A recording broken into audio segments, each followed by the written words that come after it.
ছবিটি লিজি ভালসাকেজের। জন্মেছিলেন টেক্সাসের অস্টিনে ১৯৮৯-তে। দেখতে রীতিমতো ভয়ঙ্কর, কুৎসিত একটি চোখ অন্ধ। রঙিন সভ্যতা স্বীকৃতি দিয়েছিল তিনি বিশ্বের সবচাইতে কুৎসিত মেয়ে।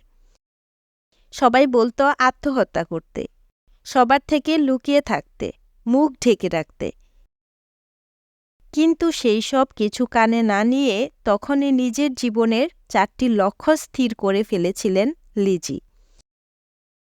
প্রথমত, একজন সুবক্তা হওয়া। দ্বিতীয়ত, নিজের লেখা বই প্রকাশ করা। তৃতীয়ত, স্নাতক অর্জন করা।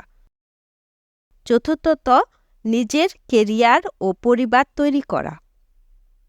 সেই থেকেই গত ৭ বছরে ২০০-র বেশি বই ওয়ার্কশপে বক্তৃতা দিয়েছিলেন তিনি।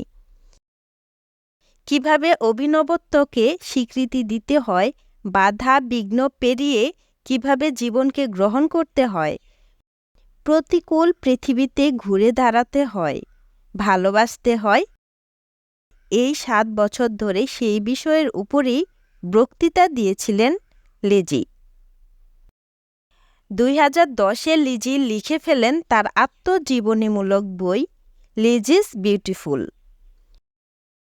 ২০১২ সালে দ্বিতীয় বই বি বিউটিফুল, বি-ইউ, যা ব্যাপক সাড়া পায় বিশ্বে। বইটির শুরুতে লিজি বলেন, এপিয়ারেন্স নয়, মানুষকে মূল্যায়ন করতে হবে অর্জিত গুণ দিয়ে। এই বছরই প্রকাশিত হতে চলেছে তার তৃতীয় বই। টুইটারে লিজির এক বন্ধু বলেছে, this young woman is a very good example of what is means to be truly beautiful. আরেক বন্ধু বলেছেন, লিজি কুৎসিত নয়, কুৎসিত হল লিজিকে দেখার আমাদের চোখ। লিজির মা বলেছেন, I love Lizzie, I would be proud to be her mom. অথচ সুস্থ স্বাভাবিক মানুষ হয়েও আমরা অল্পতে হতাশ হয়ে পড়ি। নিজের রূপ চেহারা আমাদের ভোগায়।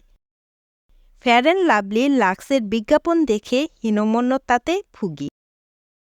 রঙিন কর্পোরেট বিশ্বে নিজেকে অসহায় ভাবি চেহারাই সব। ভবিষ্যৎ কখনো রূপ দিয়ে সাজানো যায় না।